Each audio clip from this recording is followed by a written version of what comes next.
subscribe to my channel. And also press this bell icon.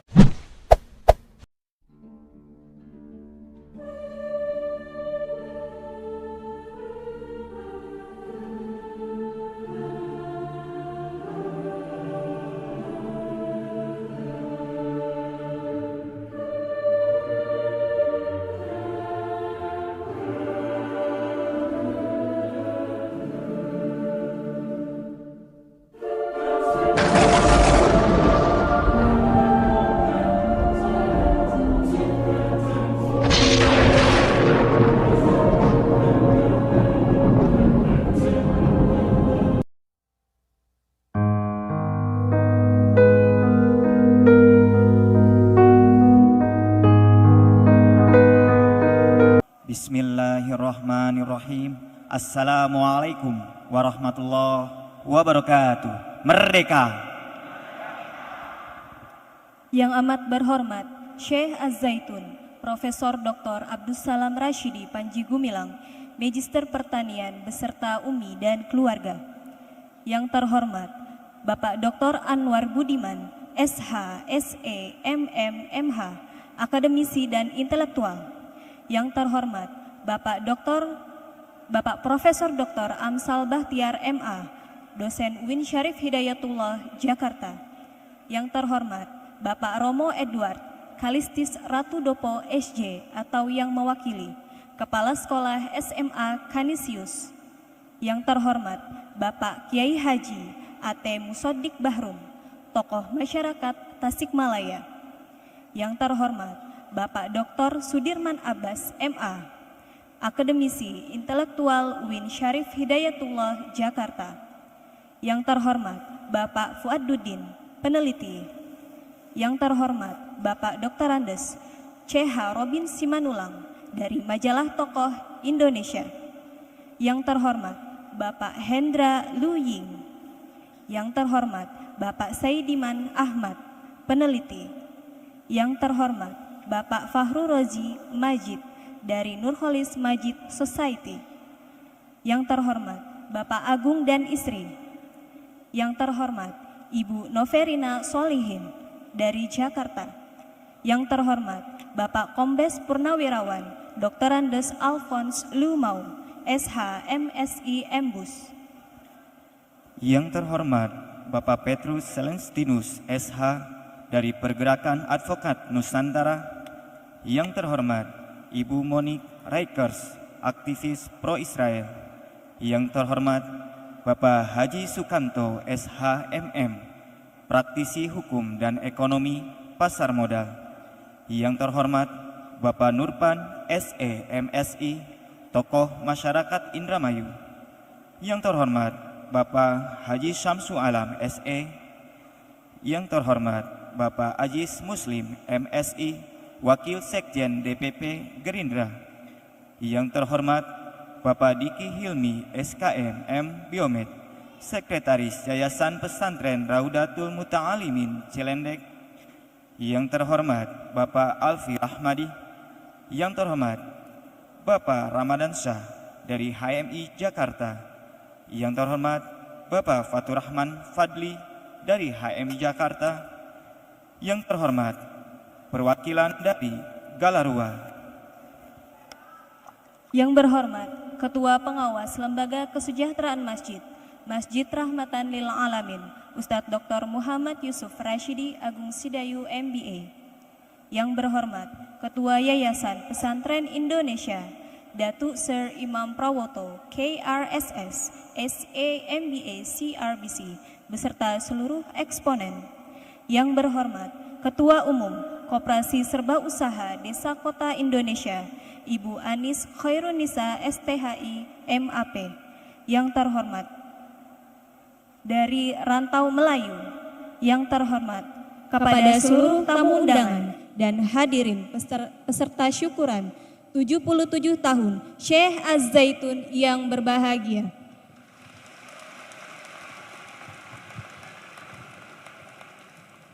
Kita bersyukur kepada Allah Subhanahu wa Ta'ala karena atas nikmat dan karunia-Nya pada hari ini, Ahad 12 Syuro 1445 Hijriah, bertepatan dengan 30 Juli 2023 Miladiah, kita dapat berkumpul di Masjid Rahmatan lil Alamin, Sempena, syukuran 77 tahun Syekh Az-Zaitun, diisi dengan diskusi pendidikan dengan tema berbincang tentang kualitas pendidikan menuju kebangkitan kembali Indonesia Raya.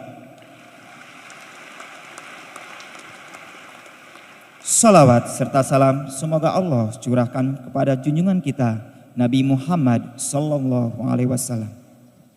Hadirin, telah pun disusun atur cara sebagai berikut. Pertama, pembukaan. Kedua, menyanyikan lagu Indonesia Raya. Ketiga, diskusi pendidikan dengan tema berbincang tentang kualitas pendidikan menuju kebangkitan kembali Indonesia Raya. Keempat, pemutaran video ucapan selamat kepada Syekh Az-Zaitun. Kelima, penutup. Hadirin yang berbahagia, dengan mengharap ridho Allah, mari kita mulakan acara ini dengan berbasmalah. Bismillahirrahmanirrahim. Selanjutnya, menyanyikan lagu Indonesia Raya. Hadirin dimohon berdiri.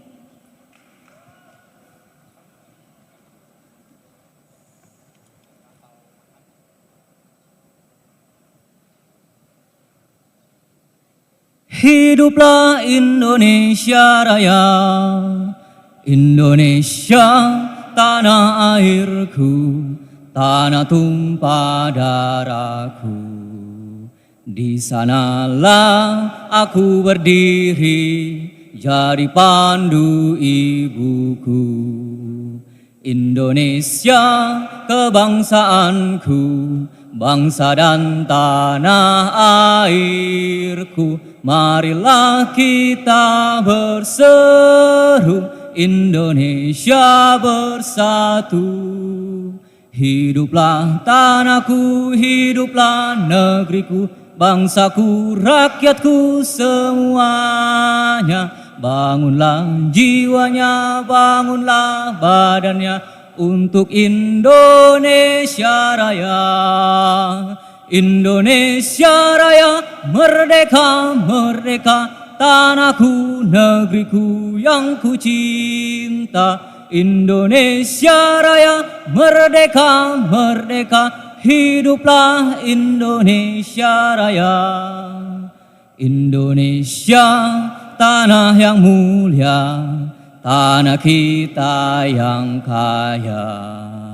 Di sanalah aku berdiri untuk selama-lamanya. Indonesia, tanah pusaka, saka kita semuanya. Marilah kita mendoa Indonesia bahagia. Suburlah tanahnya, suburlah jiwanya, bangsanya, rakyatnya semuanya. Sadarlah hatinya, sadarlah budinya untuk Indonesia Raya.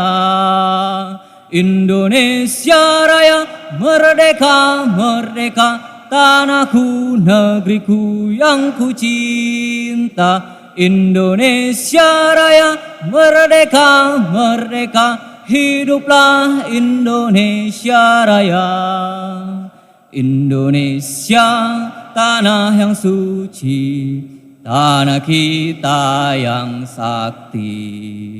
Di sanalah aku berdiri, jaga ibu sejati. Indonesia, tanah berseri, tanah yang aku sayangi. Marilah kita berjanji, Indonesia abadi. Selamatlah rakyatnya, selamatlah putranya, pulaunya, lautnya, semuanya.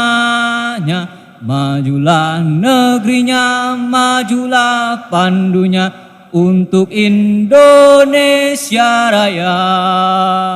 Indonesia Raya, merdeka, merdeka, tanahku, negeriku yang ku cinta. Indonesia Raya, merdeka, merdeka, hiduplah Indonesia Raya. Indonesia Raya, merdeka, merdeka, tanahku, negeriku yang ku cinta. Indonesia Raya, merdeka, merdeka, hiduplah Indonesia Raya.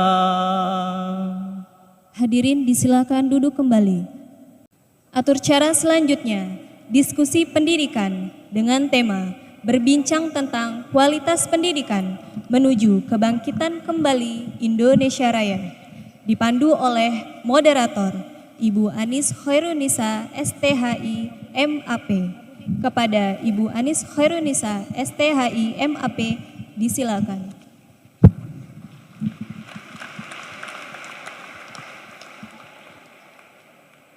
Baik, terima kasih kepada pembawa acara. Assalamualaikum warahmatullahi wabarakatuh. Merdeka. Salam alaikum. Bismillahi tawakkalna ala Allah, la haula wa la quwwata illa billah. Asyhadu an la ilaha illallah wa asyhadu anna Muhammadar Rasulullah. Amma ba'd.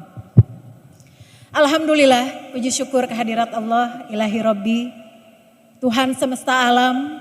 Pada hari ini, atas limpahan kasih sayangnya, kita dapat melaksanakan dan berbincang bersama, duduk bersama, di dalam majelis yang sangat mulia ini dalam rangka tasyakuran 77 tahun Syekh Az-Zaitun.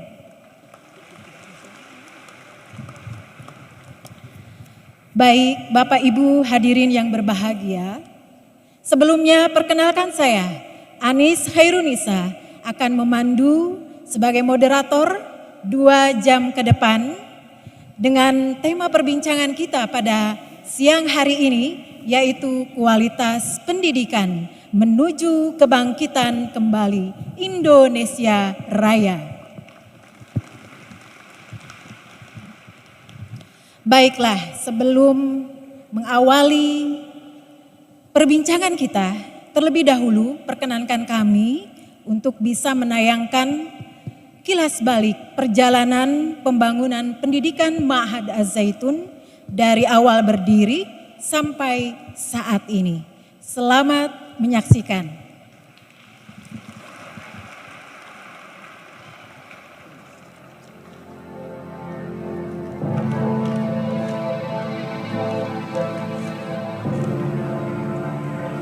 Selamat datang di kampus Az-Zaitun, zona pendidikan modern penuh dengan gaya hidup sehat, hidup di alam hijau nan asri, tren gaya hidup milenial.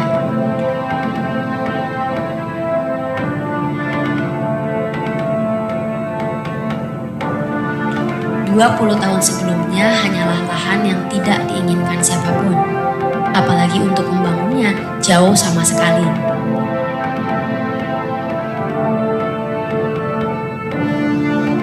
Namun era itu telah berlalu, kini terlihat penuh dengan keceriaan, penuh dengan kehidupan sehat, penuh pendidikan. Merdekakan hidup saudara, merdekakan pikiran saudara, merdekakan ilmu saudara. Untuk Indonesia Raya. Proses pembelian lahan dimulai pada tahun 1994 dengan tahapan seluas 60 hektar hingga 1.200 hektar pada 13 Agustus 1996. Dengan hanya puluhan karyawan saat itu, Syekh Az-Zaitun beserta para eksponen turun tangan dalam mengawali pembangunan gedung pembelajaran.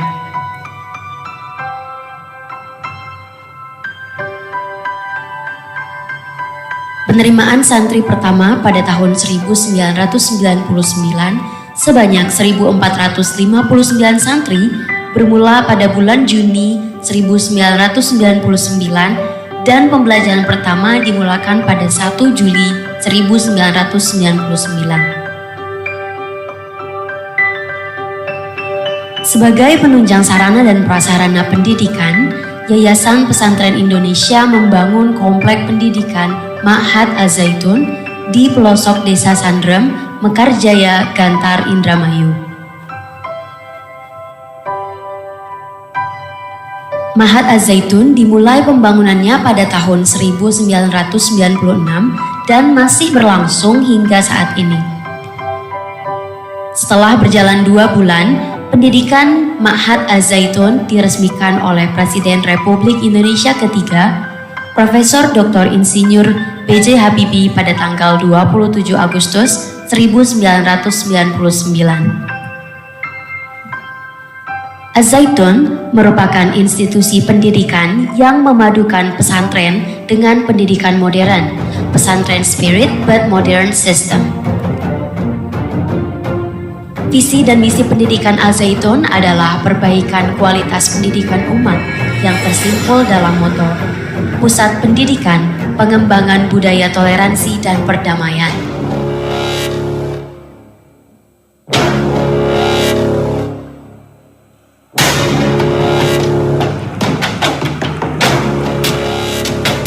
Bismillah wa ala rububiyatika ya Allah.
Ma'had Az-Zaitun adalah sebuah perjalanan pendidikan yang tidak berkesudahan.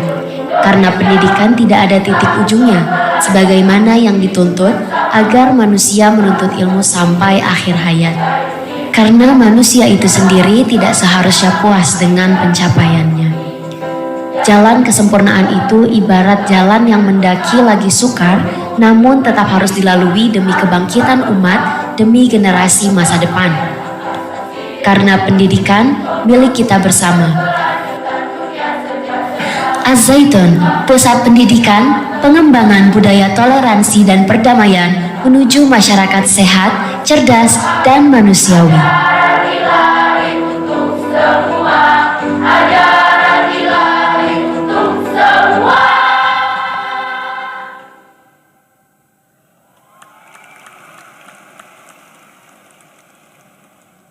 Baik, Bapak Ibu yang berbahagia, kini tiba saatnya kita memasuki bahasan perbincangan kita. Namun terlebih dahulu saya sampaikan di sini rangkaian acara dan juga rule of conduct pada perbincangan ini. Pertama-tama sebagai pembuka dan pemantik diskusi kita terdiri dari 4 orang narasumber. Pembuka pertama dan sekaligus pemantik pertama akan disampaikan oleh Syekh Az-Zaitun, Profesor Dr. Abdus Salam Rashidi, Panji Gumilang MP. Dan pemantik yang kedua adalah Bapak Profesor Dr. Amsal Bakhtiar, beliau adalah Guru Besar UIN Syarif Hidayatullah, Jakarta. Dan pemantik yang ketiga disampaikan oleh Bapak Dr. Anwar Budiman SHMM, MH, akademisi, intelektual dan juga ahli tata negara dari Universitas Krishna Dwipayana Jakarta. Dan tak lupa pemantik yang keempat untuk semakin memperkaya gagasan pada perbincangan siang hari ini disampaikan oleh Bapak Fahru Rozi dari Nurholis Majid Society. Untuk selanjutnya, setelah para pemantik menyampaikan gagasannya, para peserta dalam forum perbincangan lingkaran kecil ini dapat memberikan tanggapan sekaligus gagasan sebagai pengkayaan perbincangan kita pada siang hari ini. Baik, sebagai pembuka dan juga pemantik yang pertama akan disampaikan oleh Syekh Az-Zaitun, Profesor Dr. Abdus Salam Rashidi, Panji Gumilang MP, disilahkan.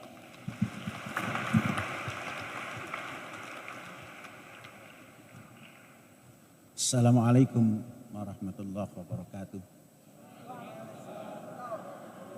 Avenu shalom alaihem. Hinne matof uman naim syafat akhim kam yahad. Asyhadu an la ilaha illallah wa asyhadu anna Muhammadan abduhu wa rasuluh wa ba'du. Sebelum melanjutkan bincang-bincang ini, sebagai ucapan terima kasih atas kehadiran Bapak dan Ibu semuanya, izinkan saya memberikan salam hormat pada Bapak dan Ibu, dan saya akan satu persatu bersalaman dan Bapak dan Ibu sebagai pembukaan.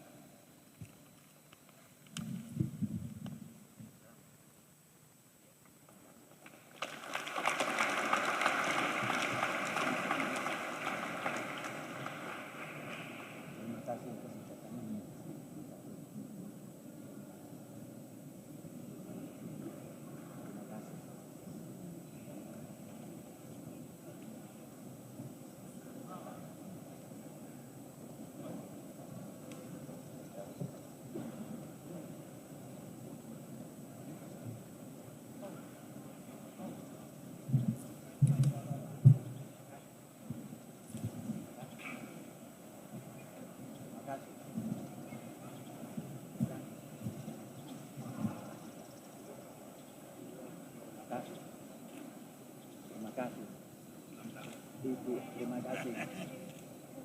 Ambil tempat Ibu.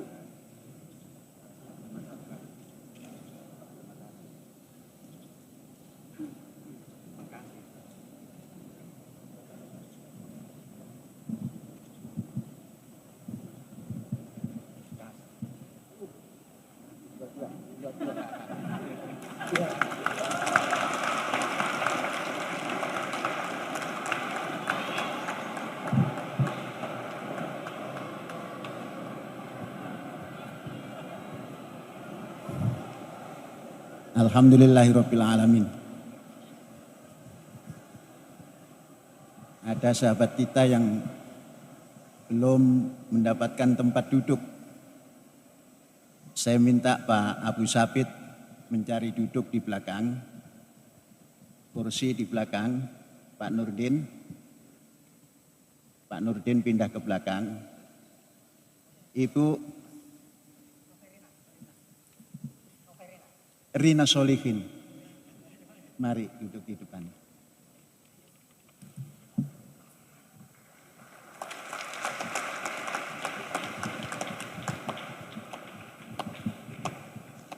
Sekali lagi terima kasih semuanya. Dan sudah pun selaku pribadi menyampaikan terima kasih dan mudah-mudahan salam hormat yang tadi saya sampaikan bisa menyambung silaturahim kita hari ini dan untuk selanjutnya. Bapak dan Ibu dan semuanya yang hadir, terima kasih. Suatu kehormatan yang luar biasa. Saya pribadi dan keluarga mendapat kehormatan yang luar biasa karena surat dan berita yang kami sampaikan pada Bapak dan Ibu mendapat tanggapan yang hari ini kita bisa duduk bersama. Memang 77 tahun ini baru mulai hidup. Kalau ikut sunnah Nabi Ibrahim, umur 77 tahun baru menginjakkan Kan'an dan masuk ke Mesir. Dan baru mendapatkan Hajar dari Fir'aun. Yang kemudian dimulakan dari itu 14 tahun kemudian Nabi Ibrahim mempunyai turunan yang kemudian dinamakan Yisma'il. Yisma' artinya sami'a. Elohim. Elohim yasma'. Allahu yasma'. Maka doa kita bangkit daripada rukuk, kita sampaikan sami'allahu liman hamidah. Artinya Ismail. Orang Arab mengatakan Ismail. Baru mulai hidup. 14 tahun kemudian tambah hidup lagi tatkala umur beliau 99,99 tahun. Lahirlah putra dari Bunda Sarah yang kemudian karena merasa lucu Nabi Ibrahim bersenyum-senyum, menertawakan apa yang terjadi bersama Bunda Sarah. Ternyata kita masih dikaruniai putra yang kedua. Maka apa yang dikasihkan nama? Nabi Ibrahim memberikan nama Yilhaq. Yilhaq itu artinya senyum simpul dan menertawakan diri. Dhahika yalhaqu. Orang Arab mengatakan Ishaq. Orang Ibrani mengatakan Yilhaq. Maka antaranya baik Yilhaq maupun Ismail sangat terkenal di dunia muslim. Ismail dan Ishaq. Yang kemudian Ishaq menurunkan keturunan nabi-nabi yang sangat banyak yang kita diajarkan dari Aqidatul Awam. Ada 25 dikurangi 1 dikurangi 4. Maknanya 20 turunan Nabi Ibrahim yang kemudian dinamakan Bani Israel. Yang banyak orang tidak terlalu memahami perjalanan sejarah ini sehingga dalam kehidupan selalu dipisahkan antara Bani Israel dengan Bani Ismail. kita masih banyak yang belum memahami bahwa Yakub alaihi salam adalah Israel. Israel itu namanya Yisrael. Yisra itu artinya menang, Elohim, menang dari utusan Elohim yang menguji Yakub. Turunlah kemudian Bani Israel yang sekian banyak menjadi nabi-nabi, rasul-rasul. Kita waktu kecil diberikan petunjuk oleh orang tua kita dengan nazom. Nazom itu ungkapan bahasa Arab yang tersusun dengan rapi. Orang tua mengatakan, hafalkan nak nama nabi. Untuk menghafalkan itu bukan satu-satu tapi dikasih nazom. Tafsilu khamsatin wa ishrina lazim ala mukallafin fahaqqiq wa tanim hum Adamun, Idris, Nuh, Hudu, Salih, wa Ibrahim, kullun muttaba, Lutun wa Ismailu, Ishaqu kada, Yaqubu, Yusufu wa Ayyubu tada, Syuaib, Harun, wa Musa wal Yasa, Dzulkifli, Dawud, Sulaiman, Taba, Ilyasu, Yunus, Zakaria, Yahya, Isa, wa Toha. Nah itu dulu diajarkan oleh orang tua seperti itu sehingga hafal sampai sekarang tidak hilang. Ternyata ajaran orang tua kita diajar tasamuh, toleransi. Semua para nabi diajarkan. Itu saya alami tahun 50-an. Kami sangat detail sekali diajarkan oleh orang tua sambil tidur, menjelang tidur. Itu mukjizat para nabi. Kami dekat sekali dengan Nabi Isa karena diajarkan mukjizat Nabi Isa, sekalipun kita bukan orang Nasrani. Diterangkan Nabi Dawud, diterangkan Nabi Sulaiman, betapa hebatnya Nabi Sulaiman bisa bicara dengan makhluk. Itu semua diajarkan waktu kecil sehingga kita tatkala belajar yang lebih jauh lagi mengenal agama-agama dan bertoleransi walaupun belum bersinggungan. Itu ketika tahun 50-an. Hadirin, ini sebagai pembukaan. Kok dulu bisa toleransi begitu ya, padahal belum pernah ada gereja di kampung kami.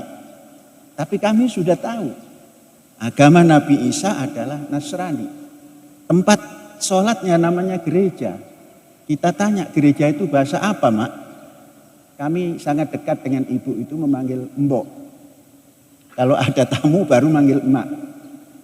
Mbok, apa gereja itu? Iku wong Portugis, Nak. Masjide wong Nasrani arane gereja. Lane arane sepatu iku Portugis. Diterangkan begitu. Jadi kami akrab. Tentang Hindu dan Buddha juga akrab kami. Jadi dididik tanpa tahu siapa orang Nasrani, siapa orang Yahudi, siapa orang Buddha, di mana tempat ibadahnya, tapi kami sudah ditanamkan. Kemudian agak dewasa sedikit bahwa nabi-nabi perlu diimani, kitab-kitab perlu diimani. Itu sejak kecil. Dan terasa sampai sekarang. Ini didikan orang tua walaupun tradisional namun dibalut oleh sikap modern. Yang modern itu sendiri belum kita pahami dan belum orang tua itu memahami. Tapi ternyata itu modern. Tatkala kita hidup hari ini. Toleransi dan perdamaian ternyata itu modern. Sekalipun kita belum pernah mengalami hidup toleran dan damai ketika itu. Memaknainya tatkala zaman modern ini. Para hadirin, Bapak dan Ibu, acara kita hari ini memang ingin berbincang-bincang saja. Tapi berbincang-bincang ikut apa itu? Asnanul Amsyad. Ikut apa itu namanya? Sisir itu apa itu? Asnan, gigi-gigi sisir. Supaya tatkala kita menyisir itu tidak ada yang tinggi, tidak ada yang rendah. Asnanul Amsyad. Gigi daripada sisir. Untuk mengingat ini, kita mengajak hal bagaimana berbincang tentang pendidikan ke depan, hari ini dan ke depan. Untuk menyongsong Indonesia emas.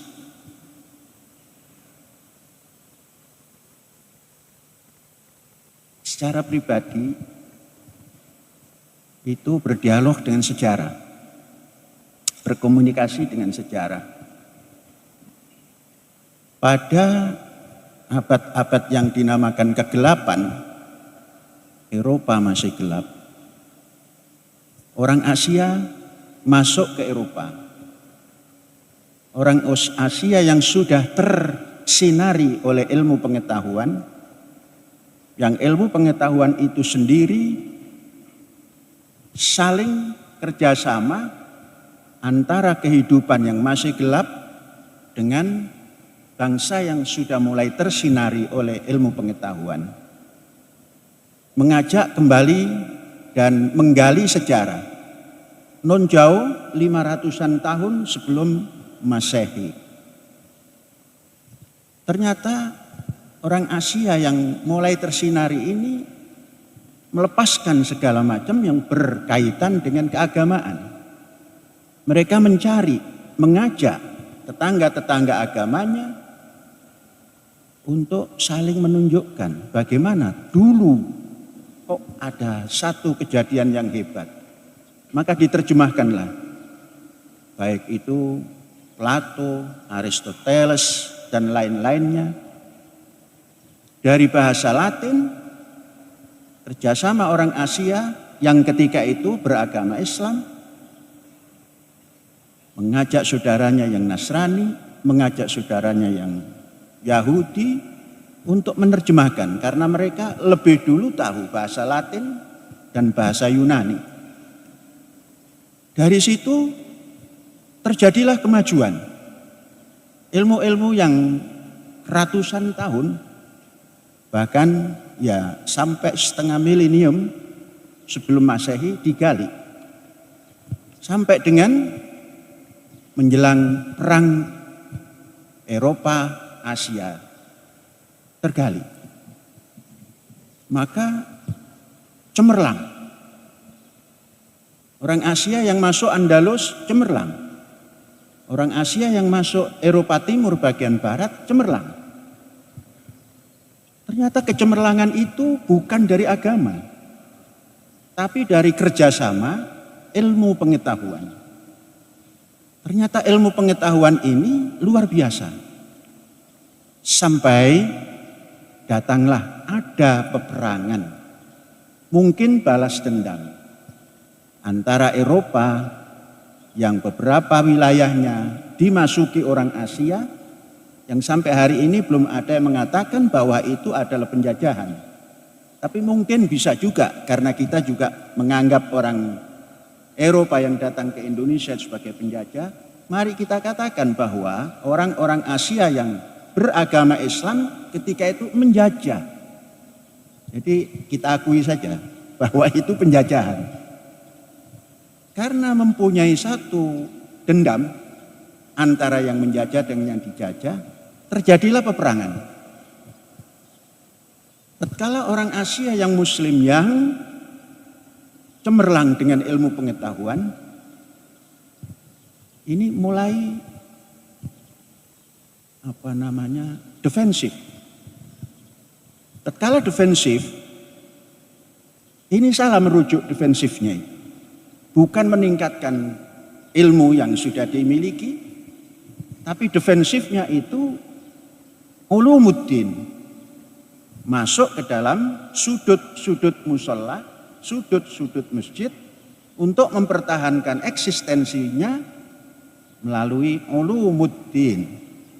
Ilmu pengetahuan ansih keagamaan tersimbolkan ketika itu tahun 111 dengan wafatnya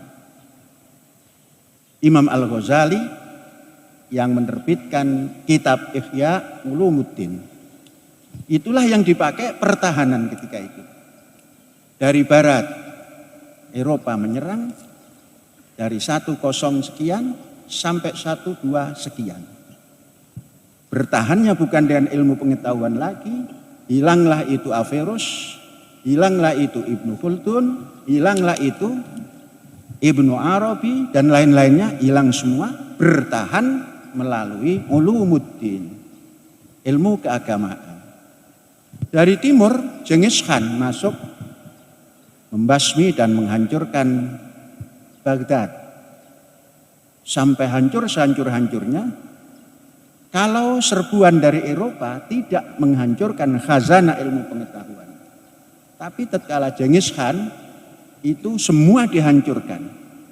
Jadi haddam semua. Belum benar, merusak dan belum membangun. Maka sempurnalah ilmu pengetahuan yang pernah menjulang di Asia itu habis, bertahan sampai dengan ilmu keagamaan sahaja. Bapak dan Ibu, ini ilustrasi saja. Kemudian setelah itu perjalanan ada satu keuntungan, sekalipun Baghdad itu dihancurkan sekitar 1-2 sekian tahun oleh Genghis Khan. Genghis Khan telah melanjutkan peperangannya sampai penguasaan Beijing atau Cina, berdirilah sebuah dinasti yang dinamakan dinasti Yuan. Di dinasti Yuan inilah cucu daripada Genghis Khan, Kubilai Khan, ini bersama-sama orang-orang tawanan dari Baghdad yang kemudian nanti masuk ke Beijing atau masuk ke negeri Cina atau dinasti Yuan. Mereka menjadi Muslim dengan turunannya karena kawin-mawin dengan suku Han, maka keluarlah Hui-Hui. Hui-Hui pertama yang masuk ke Nusantara kita ini adalah tatkala Kubilai Khan menaklukkan Kediri. Sampailah ke Kediri, Jayakatwang terkalahkan karena pasukan daripada Kubilai Khan itu dibantu oleh Raden Wijaya. Maka Raden Wijaya diberikan balasan kebaikan. Didirikanlah Majapahit. Maka pendiri Majapahit selain Raden Wijaya adalah tokoh-tokoh dari Kubilai Khan yang tidak mau kembali ke negeri Cina. Disitulah mulai ada orang-orang Muslim Cina, Hui-Hui, yang tinggal di pantai utara Pulau Jawa. Bersama-sama Majapahit, mendirikan Majapahit. Beberapa ratus tahun kemudian setelah Jayakatwang ini, Kubilai Khan ini terkalahkan oleh dinasti Ming yang Cina asli, kekuatan Hui-Hui masih masuk ke dalam lingkaran dinasti Ming, dari Yuan ke dinasti Ming. Masuklah yang namanya Panglima Besar Angkatan Laut, Cheng Ho. Cheng Ho, Pak Hendra, Cheng Ho itu bahasa Cinanya apa Pak Hendra? Cheng Ho. Cheng Ho. Apa itu bahasa Cina lainnya? Oh ya, jadi Cheng Ho, kami juga menamakan Cheng Ho. Cheng Ho mengutus lagi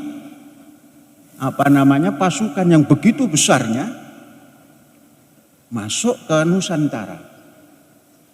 Ketika itu sejarah mengatakan bahwa 150.000 pasukan dan banyak turun di Pulau Jawa.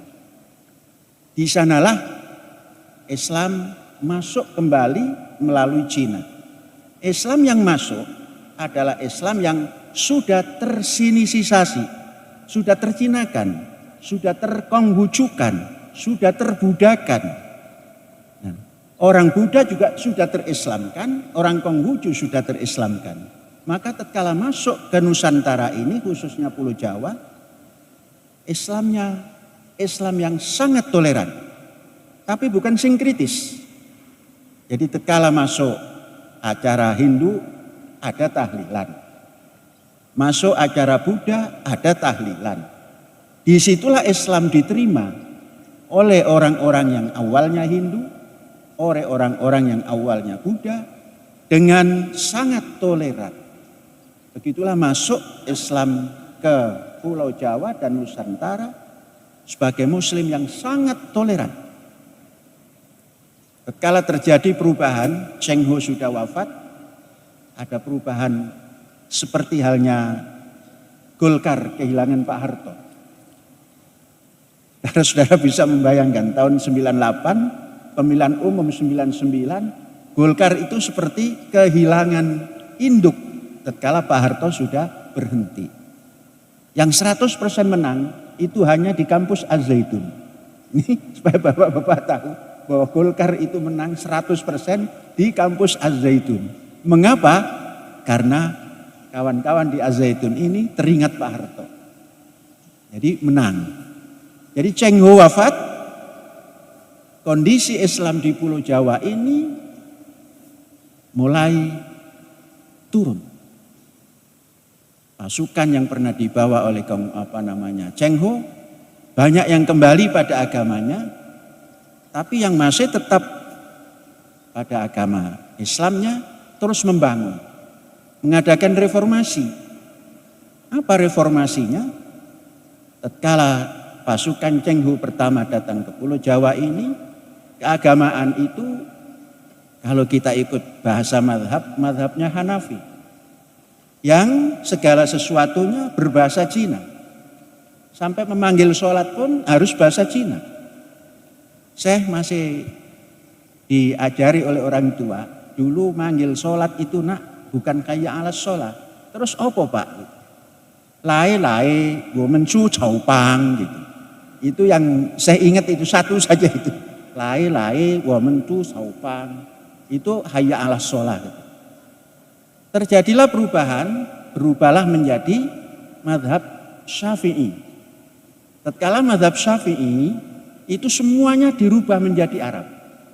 Sholatnya berbahasa Arab, adzan bahasa Arab, khutbah bahasa Jawa. Disitulah mungkin kejawen mulai keluar.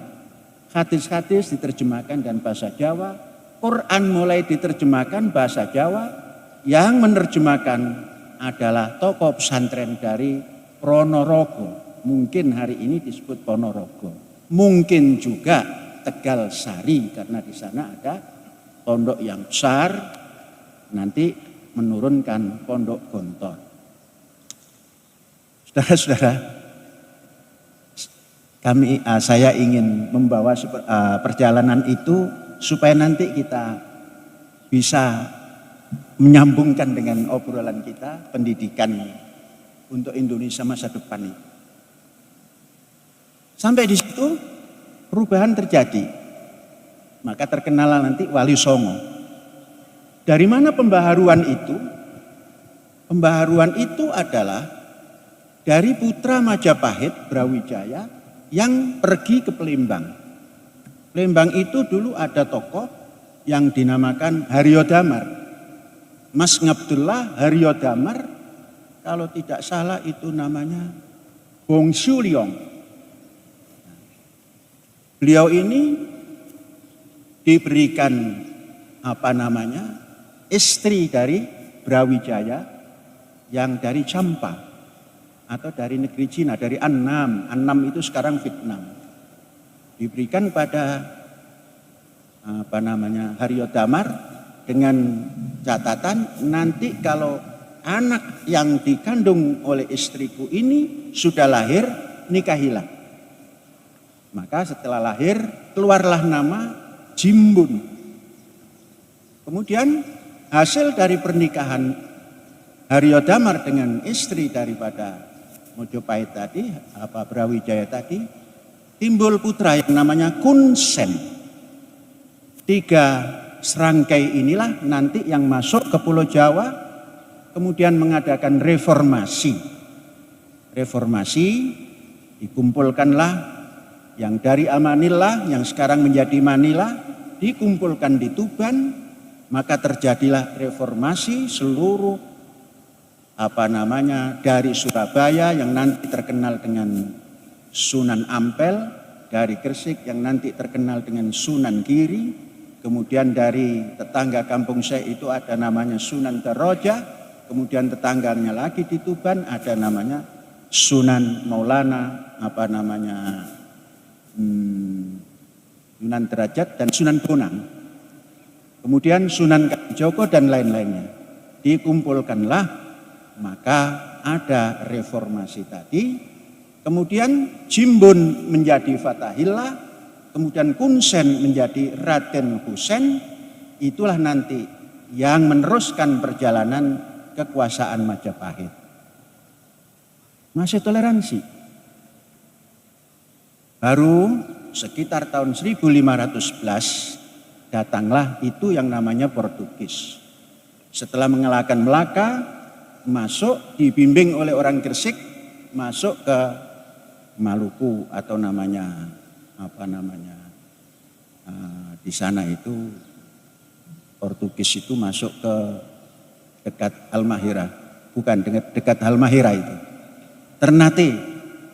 Baru beberapa tahun kemudian pasukan yang punya tugas dari Spanyol untuk melewati barat, itu pasukan Christopher Columbus, kemudian Magellan masuk ke Amanillah. Dari Amanillah masuk ke Banten, masuklah ke Tidore, yaitu Spanyol. Tidak lama kemudian, beberapa puluh tahun, datanglah Verenigde Oost-Indische Company, yaitu VOC. 100 tahun kemudian VOC berkuasa dan menjalankan kolonialisasinya, ternyata terlalu korup, maka VOC yang tadinya bernuansa Verenigde Oost-Indische Company berubah menjadi Virgaan under korupsi, VOC juga. Kemudian dilanjutkan penjajahan oleh Belanda. Ringkas cerita, sampailah pada politik etis 1905, di mana Hindia Belanda telah sempurna terkuasai Aceh. Aceh terakhir dikuasai 1904. Maka sempurnalah dari Merauke sampai ke Sabang di bawah Hindia Belanda Timur. Baru setahun kemudian keluarlah politik etis, mempersiapkan putra-putri bangsa Indonesia agar bisa menjadi partner para penjajah. Dari 1905, katakanlah 5 tahun mempersiapkan pendidikan. Putra-putri bangsa Indonesia ternyata memiliki kemampuan yang luar biasa. Pendidikan yang dimulai dari pendidikan politik etis dimanfaatkan sebesar-besarnya. Dalam tempo yang tidak terlalu lama, masuklah ke satu periode yang sangat menggemparkan dunia. Di mana setelah Bung Karno mempelajari perkembangan di Timur Tengah, diilhami oleh Gamal Atatürk tahun 1924, yang tadinya khilafah, yang tidak mengerti negara, mengertinya hanya khilafah, seakan-akan Islam itu untuk seluruh dunia, bukan untuk negara-negara yang ada. Maka Bung Karno mengatakan, inna khalaqnakum min dzakarin wa unsa wa ja'alnakum syu'uban wa qabailan lita'arafu. Disitulah syiib kebangsaan. Maka Bung Karno mengambil ilmu dari Gamal Atatürk, mendirikan Jumhuriyah, mendirikan Republik of Turkey.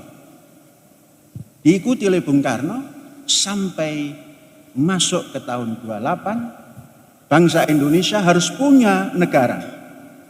Maka keluarlah bahasa satu nusa, satu bangsa, satu bahasa, Indonesia. Kita ingin membahas ini, kalau kita ambil 28 dikurangi 5. 23. 23 dikurangi 5 lagi persiapan itu. Itu hanya berapa? 18 tahun menggegerkan dunia, punya negara, sekalipun belum diproklamirkan. Kemudian tatkala punya negara itu, 5 tahun sebelum tampilnya satu nusa satu bangsa, semua membawa identitas masing-masing. Yang pemuda Batak mengeluarkan Jong Batak, yang pemuda Sulawesi, Jong Sulawesi, yang Nasrani, Jong Kristen, yang Islam, Jong Islam itu bon, dan lain-lain. Kemudian berkumpul. Kalau kita mengedepankan ras, maka kita tidak punya apa-apa lagi. Maka mereka mengikhlaskan. Ternyata ras ini, termasuk agama, ini tidak akan bisa menyatukan kita untuk mempunyai sesuatu yang besar. Maka mereka mengikhlaskan. Jong Indonesia, pemuda Indonesia. Maka keluarlah kesepakatan bersama. Satu nusa, satu bangsa, satu bahasa, Indonesia, dan bersatu.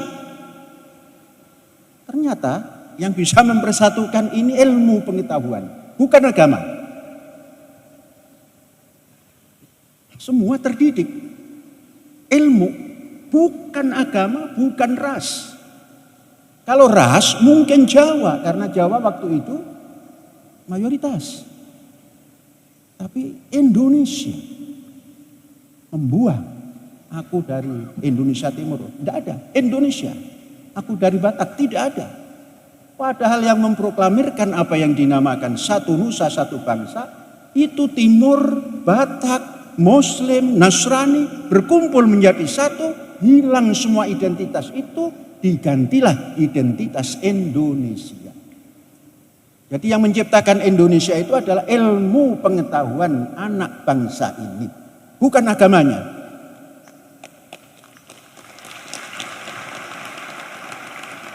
Kita bisa lihat lagi bagaimana proses dari 28 ke 45. 28 ke 45 itu tidak lama, 17 tahun kalau nggak salah. 17 tahun. Dengan ilmu pengetahuan bisa menyusun apa yang dinamakan undang-undang dasar dan dasar negara. Dan dasar negara yang diciptakan itu ternyata itu sibrah. Sibratullah. Waman ahsanu minallahi sibrah.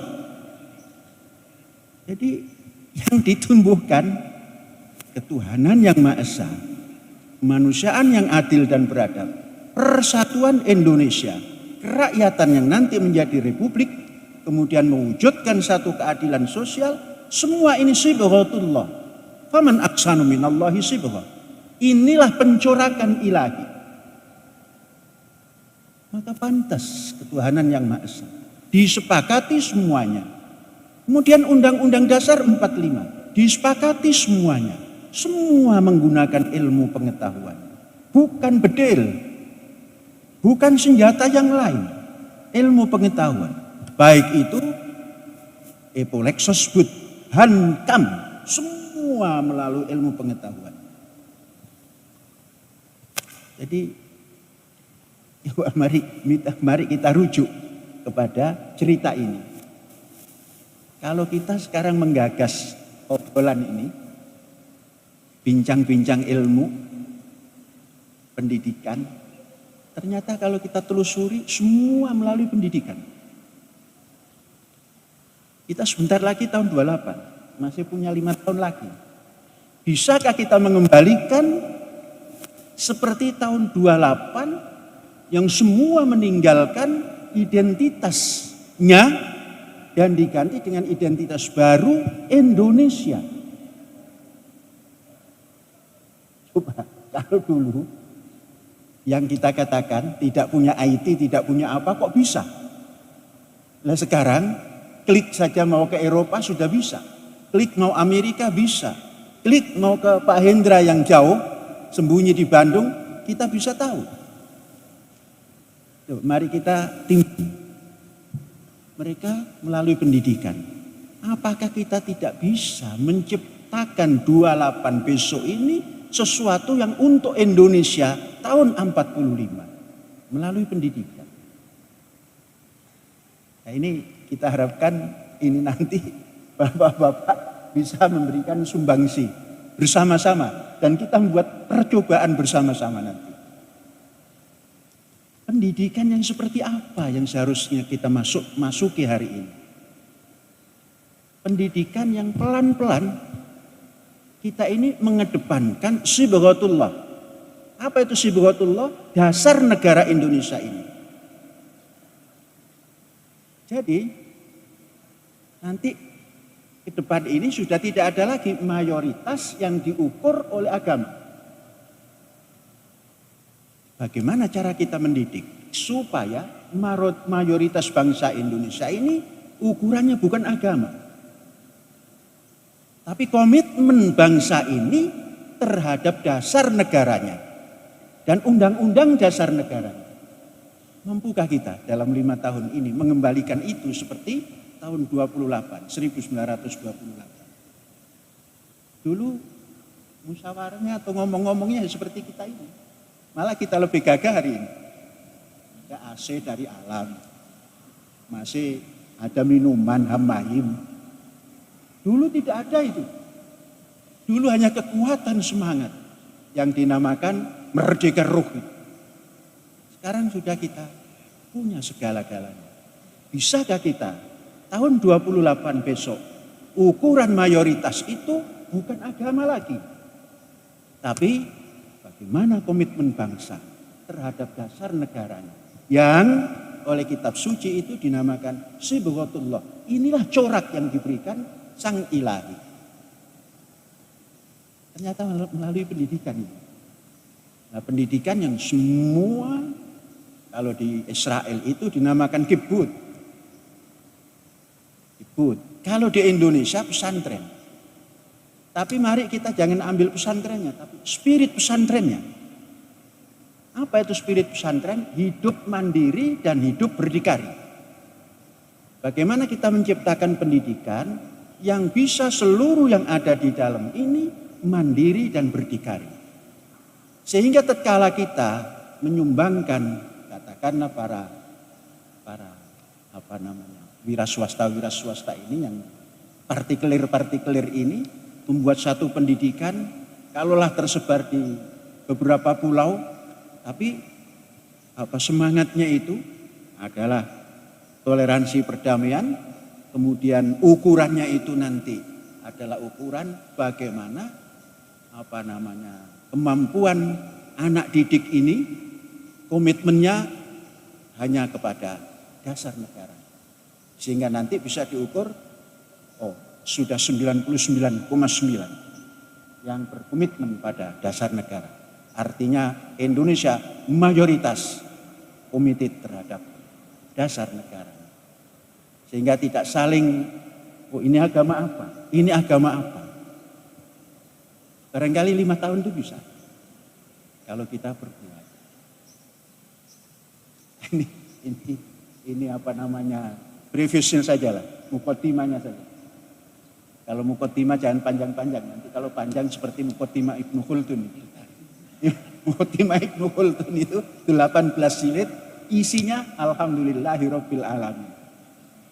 Jadi ini bukan mukotimah Ibnu Khaldun, tapi mukotimahnya orang yang ingin menciptakan toleransi dan bersama-sama. Ini saja dulu, nanti kita bisa saling urun rembuk. Hadza wallahu yar'ana wa yahfazuna walhamdulillahirabbil alamin. Pertama-tama saya ucapkan terima kasih kepada Bapak kita yang terhormat Profesor Dr. Panji Gumilang. Selamat untuk ulang tahun yang ke-77 tahun. Semoga sehat terus Bapak dan sukses terus.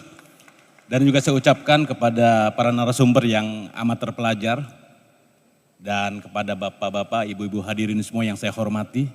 Assalamualaikum warahmatullahi wabarakatuh.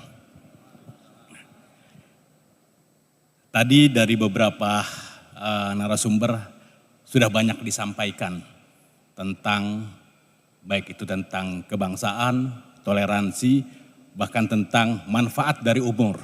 Ya. Jadi ada manfaat dari umur ini ternyata luar biasa. Bahkan sampai di akhirat pun ternyata umur ini manfaatnya masih dapat digunakan di sana dengan kita beramal. Ya. Nah, kembali lagi. Kalau tadi kita bicara tentang pendidikan, kan ini kita bicara pendidikan ya. Kualitas pendidikan menuju kebangkitan Indonesia Raya. Di dalam amanat Undang-Undang Dasar, negara itu punya kewajiban untuk mencerdaskan bangsa, mensejahterakan rakyat. Dan itu semua pada akhirnya dituangkan juga di dalam Pancasila. Karena Pancasila pun merupakan bagian dari pembukaan Undang-Undang Dasar. Ada 5 sila di sana. Di dalam Pancasila itu sudah sangat jelas toleransi itu didahulukan. Ya, toleransi. Ada ketuhanan yang Maha Esa. Kemanusiaan yang adil dan beradab. Persatuan Indonesia. Kerakyatan yang dipimpin oleh hikmat kebijaksanaan dalam permusyawaratan, perwakilan, keadilan sosial bagi seluruh rakyat Indonesia. Semua itu merupakan toleransi. Kita ingat Indonesia dibangun ini bukan tiba-tiba ada. Tadi Pak Panji sudah menyampaikan, Indonesia ini lahir karena adanya persatuan para pemuda yang menyatakan satu bangsa, satu bahasa, satu tanah air. Maka lahirlah Indonesia. Pada saat itu mereka mempunyai semangat yang sama, yaitu semangat untuk keluar dari penjajahan. Karena semua menderita yang sama, mengalami hal yang sama, maka mencoba untuk keluar dari penjajahan. Di mana pikiran itu lahir? Karena ilmu pengetahuan tadi. Karena ada ilmu pengetahuan itu, maka lahirlah bahwa tanah ini adalah tanah pemberian Tuhan.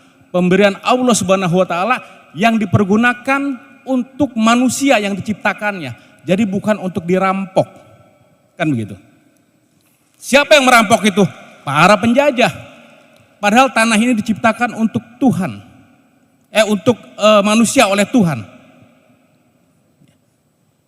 Itu lahir dari para pemikir. Berpikir, oh ternyata ini diberikan oleh Tuhan untuk kita semua, untuk kita menikmati. Karena jelas, Nabi Adam diturunkan ke muka bumi ini untuk menjadi khalifah di muka bumi ini. Artinya untuk menjadi makhluk yang paling mulia di muka bumi ini.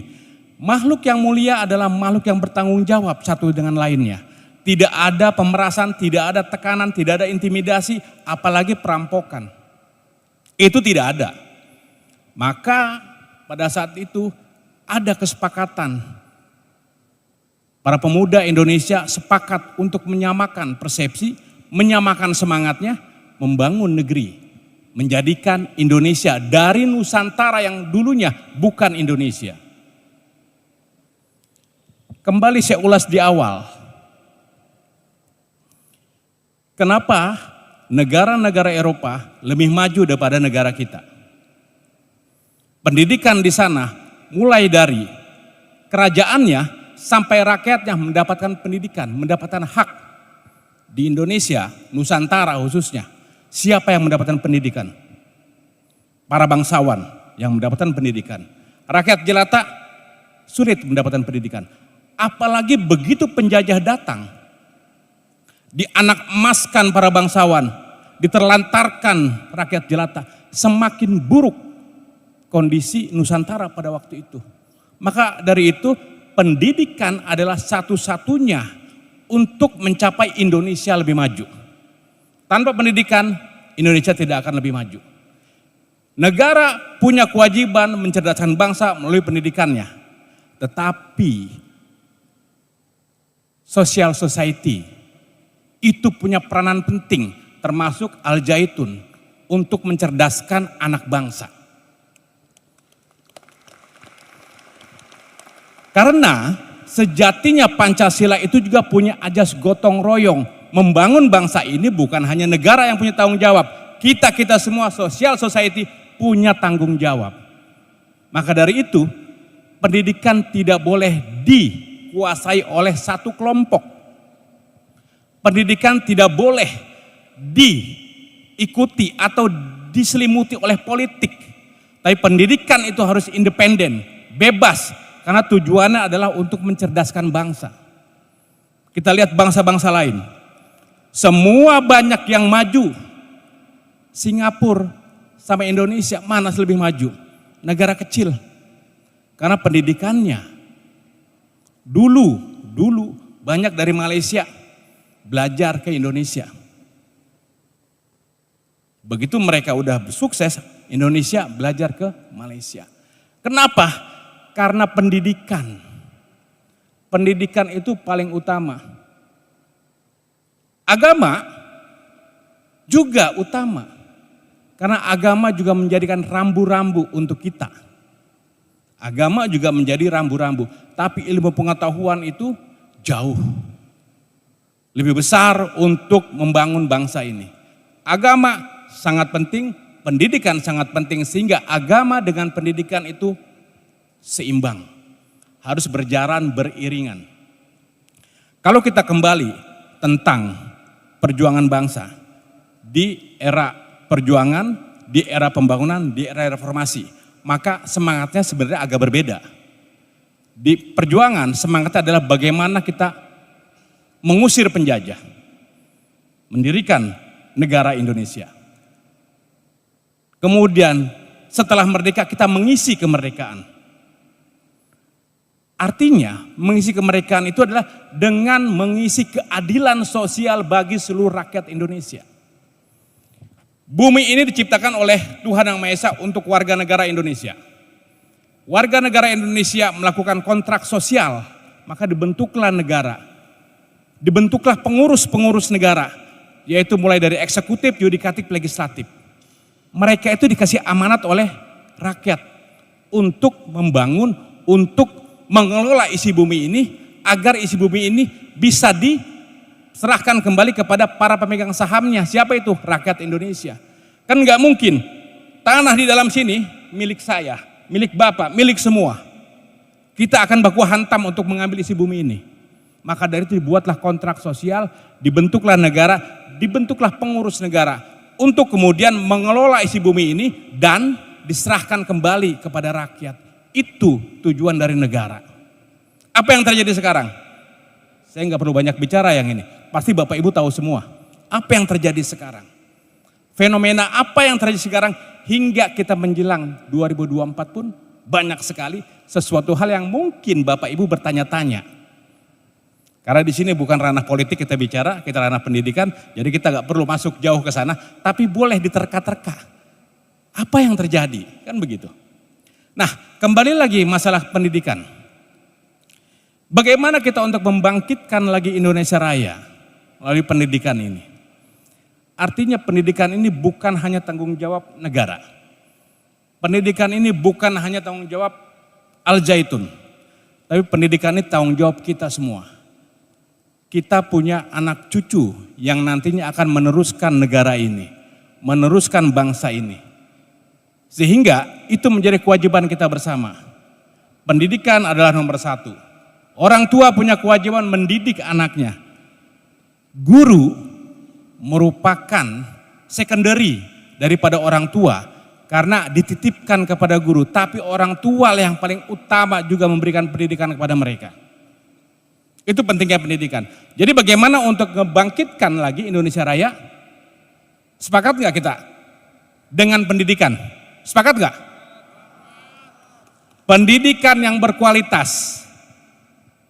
Al-Zaitun telah memberikan contoh. Ya, telah memberikan contoh. Semoga akan lahir Al-Zaitun baru yang nantinya bisa mendongkrak bangsa ini menjadi lebih maju dibandingkan bangsa-bangsa lain. Dari saya cukup demikian. Terima kasih. Assalamualaikum warahmatullahi wabarakatuh. Bahwa problem yang paling krusial saya kira di dalam konteks kita bernegara dan berbangsa atau beragama ini adalah problem pendidikan kita yang katakanlah kurang berkualitas. Nah dari situlah semuanya saya kira menjadi masalah. Kita lihat akhir-akhir ini misalnya di dalam peristiwa kita, di dalam sekolah negeri misalnya, kita sering dapat berita soal adanya anak sekolah di SMA dipersekusi untuk harus memakai jilbab misalnya. Atau di beberapa tempat orang diwajibkan untuk menggunakan penutup dan lain sebagainya. Nah ini saya kira yang menjadi problem kita yang kalau kita sampai pada pembicaraan tadi yang dipantik oleh Syekh Panji Gumilang itu kan mengatakan kita tuh dulu sangat toleran. Yang kita gunakan sekarang ini adalah sesuatu yang sudah dipikirkan oleh para pendiri bangsa kita yang sekarang kemudian kok menjadi masalah. Jadi saya catat tadi beberapa hal soal tasamuh kita, soal komitmen kita berbangsa dan bernegara itu sesuatu yang sudah dilakukan oleh para pendiri bangsa kita. Yang sekarang kemudian kita menjadi prihatin karena apa? Karena ada semacam penurunan di dalam konteks kualitas pendidikan kita.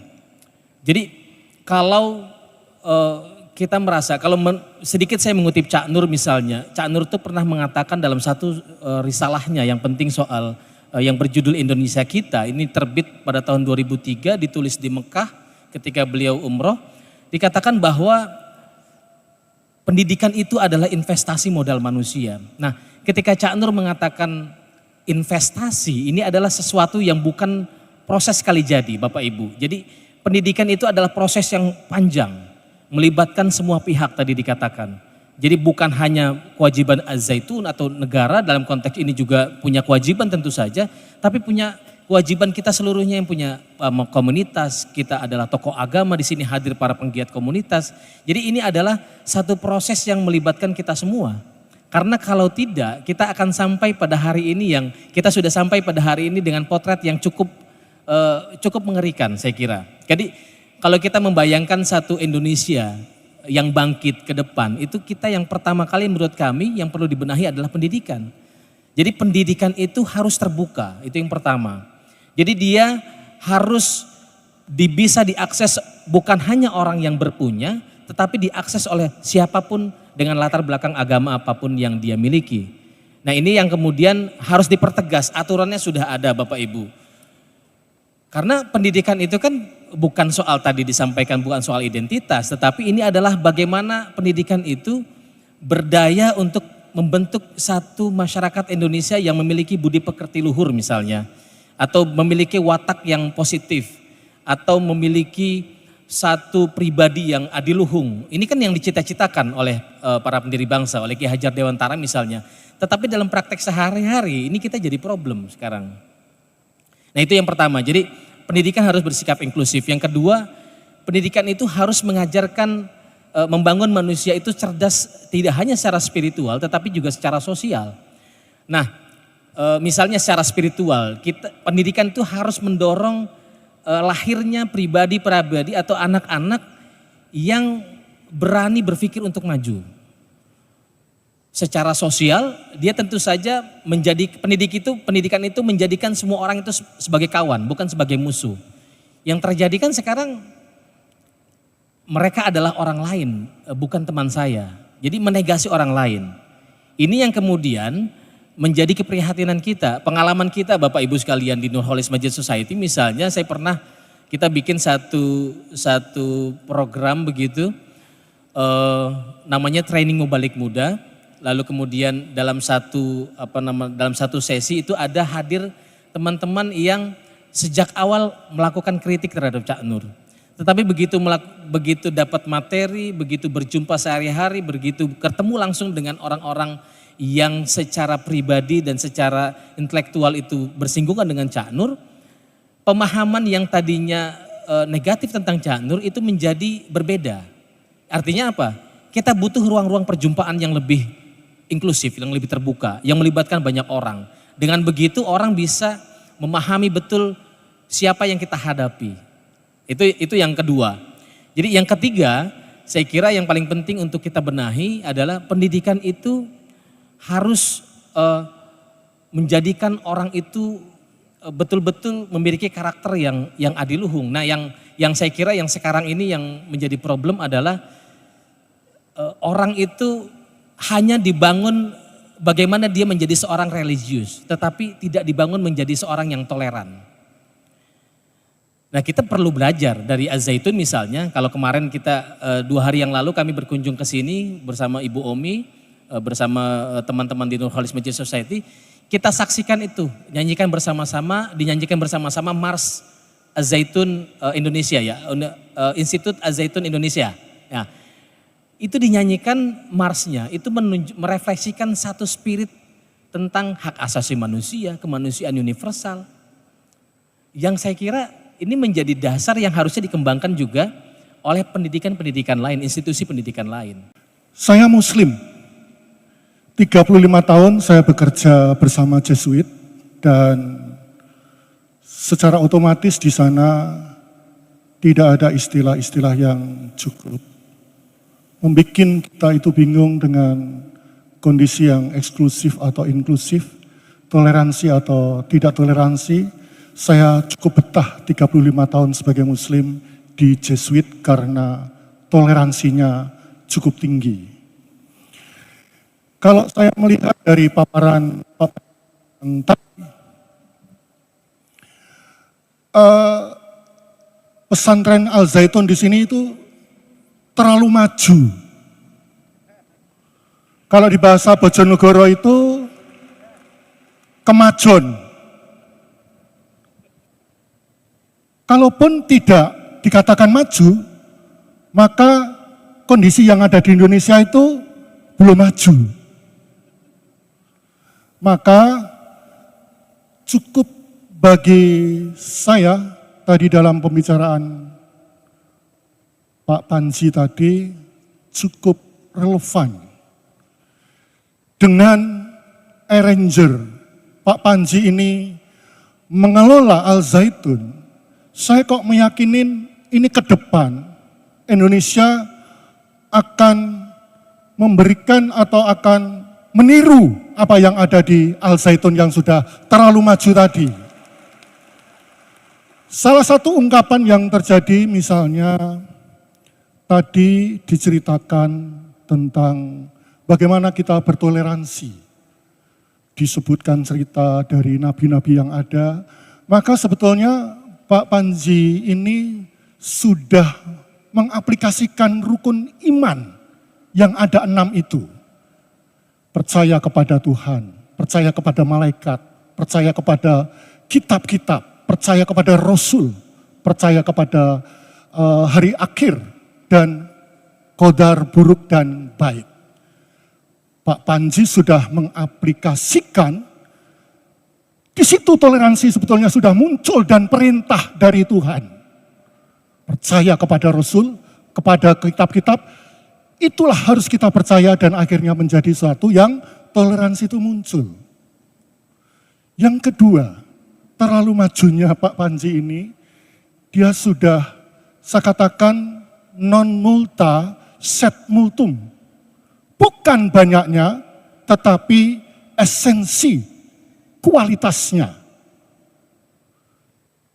Di Indonesia banyak sekali seorang yang Muslim, agama, religius, tetapi Pak Panji tidak memikirkan yang religius tadi. Dia mengukakan kemajuan itu didasarkan atas sains, kemajuan ilmu pengetahuan. Kita dukung Pak Panji, jangan sampai di sini dirubah, bukan di arranger sama Pak Panji. Baik, terima kasih Romo Edward dan yang mewakili. Ya, untuk selanjutnya, untuk memperkaya diskusi kita selanjutnya, ini ada perwakilan dari tokoh pesantren, yaitu Bapak Kiai Haji A.T. Musodik Bahrum. Beliau adalah pimpinan Pondok Pesantren Cilendek Kota Tasikmalaya, Ketua MUI Kota Tasikmalaya, Ketua Pengurus Cabang NU Kota Tasikmalaya, dan Ketua PKUB Kota Tasikmalaya sekaligus beliau adalah seorang penulis buku Cara Mudah Mempelajari Alfiah dan Ilmu Nahwu Shorof dan juga seorang YouTuber yang sangat produktif. Disilahkan kepada Bapak Kiai. Assalamualaikum warahmatullahi wabarakatuh.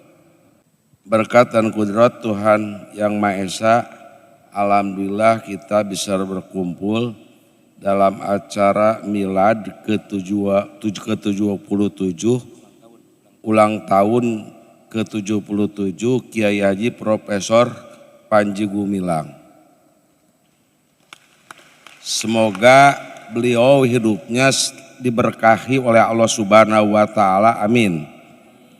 Umurnya panjang, selalu dijaga oleh Allah Subhanahu wa taala dan oleh Allah Subhanahu wa taala. Lalu saya sebenarnya ke sini sudah ngobrol kemarin di Lognis TV Zaitun. Alhamdulillah yang menontonnya dalam rangka 1 hari 1 malam udah hampir 50.000. Yang mengomentar ada kurang lebih 1.500, yang positifnya cuma 0,1%. Semua memberikan apresiasi dan merasa senang. Saya bagaimana mencerdaskan umat Islam yang masih bodoh, umat Islam yang masih primitif, umat Islam yang masih taat kepada hoak, yang masih taat kepada kiai-kiai yang tidak jelas ilmunya, yang tidak jelas pesantrennya, yang tidak berbuat apa-apa. Itu dijadikan landasan sebagai masukan kepada baik pemerintah atau MUI pusat. Saya memberikan pencerdasan bagaimana umat Islam itu musuhnya 2. 1 kebodohan, yang kedua kemiskinan. Tetapi alhamdulillah direspon dengan komentar-komentar yang positif. Masih banyak orang yang memiliki terhadap pesantren Zaitun. Bukan hanya saya aja, tapi dalam komentarnya banyak yang setuju. Katanya saya yang komentar kiai yang menyejukkan, yang mendamaikan. Padahal sebenarnya saya tahu ke sini itu baru dari YouTube bagaimana tentang Zaitun. Karena saya udah ngomong di YouTube, saya wajib silaturahim karena dalam saran-saran saya harus tabayun. Jadi kesini tabayun. Tabayun tadi saya diajak keliling bagaimana visi misi Zaitun, bagaimana lagu Zaitun, bagaimana visionernya Kiai Haji Gumilang. Mulai nanam pisang sampai menjual pisang, sampai bagaimana nanamnya sampai jadi eksportir. Itu adalah sebagai tabayun saya bagaimana pesantren-pesantren lain mulai nanam padi 500 hektar sampai bisa dijual, ada tempat pengeringan yang bisa menyimpan 1.000 ton dan itu bisa diekspor, bisa dijual ke pasar, bisa dijual ke pasar modern dengan kualitas yang bagus, mulai dari penanaman sampai packing. Itu adalah pendidikan yang benar. Sebab kalau saya kaji membaca tentang pendidikan di luar negeri, ini maaf bagi profesor doktor, terutama profesor doktor agama yang cuma belajar teoritis aja, tidak aplikatif. Kalau di luar negeri yang disebut profesor doktor itu adalah atau perguruan itu ABG, Academy Business Government.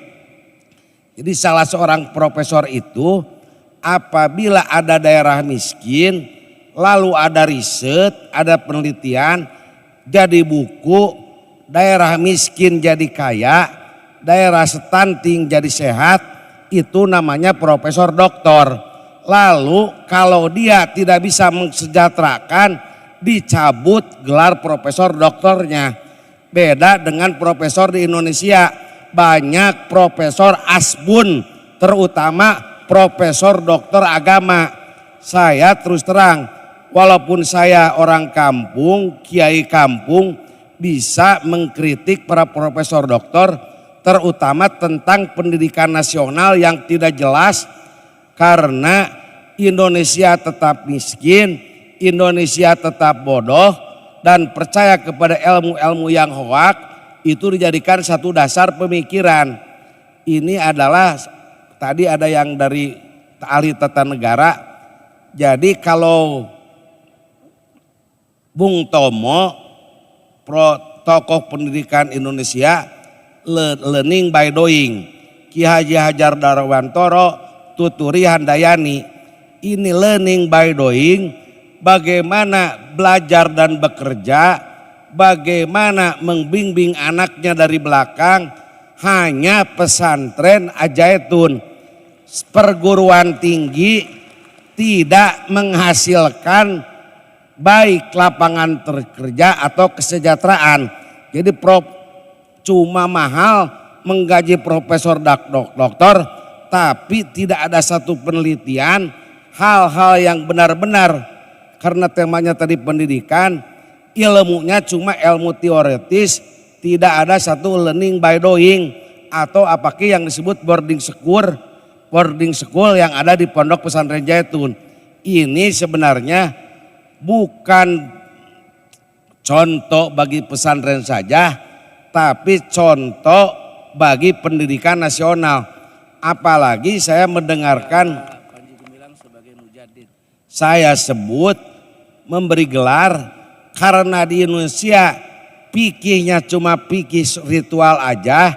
Beliau yang telah mengembangkan pendidikan fikih sosial, fikih ritual menjadi fikih sosial, karena membahas tentang ekonomi yang diaplikasikan di pesantren Zaitun.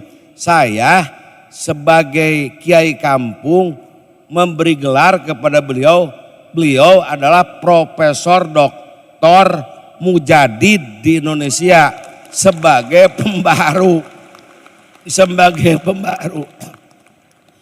Allah itu tidak melihat kata-katanya, tapi Allah itu ayyukum ahsanu amala, melihat perbuatannya.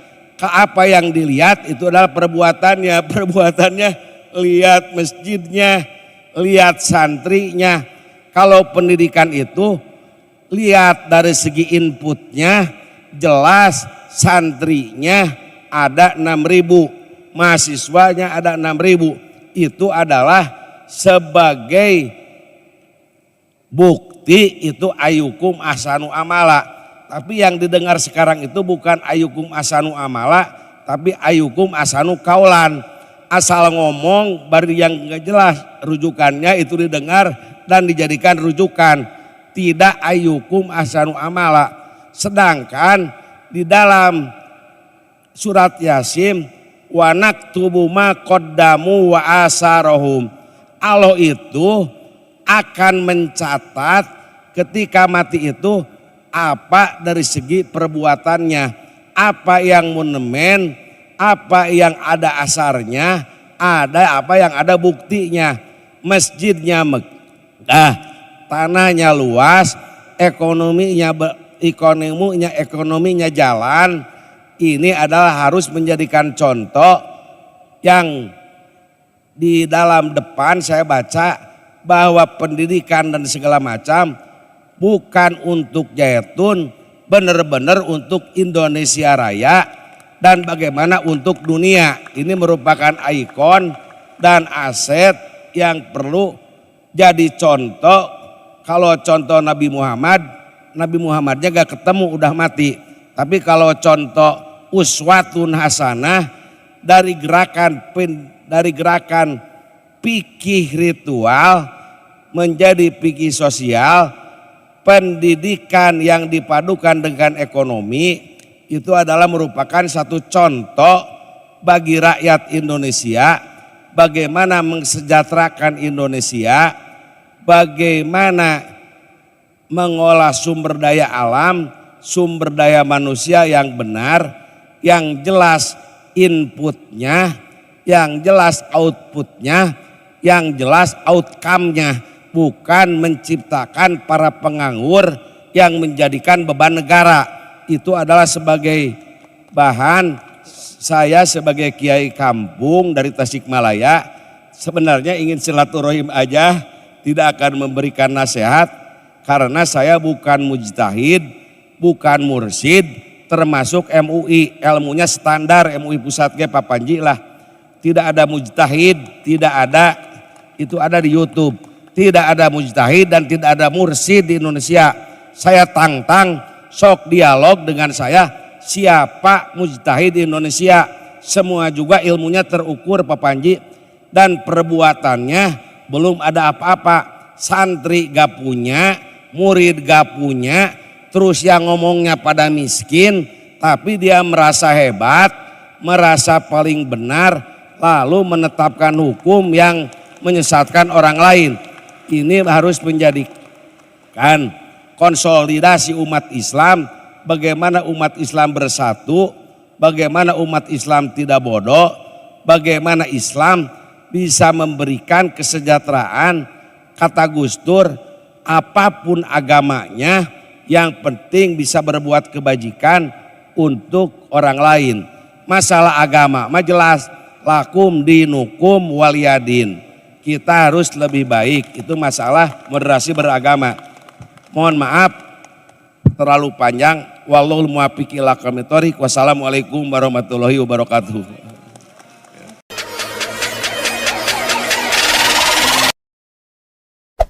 Hey there. Subscribe to my channel. And also press this bell icon.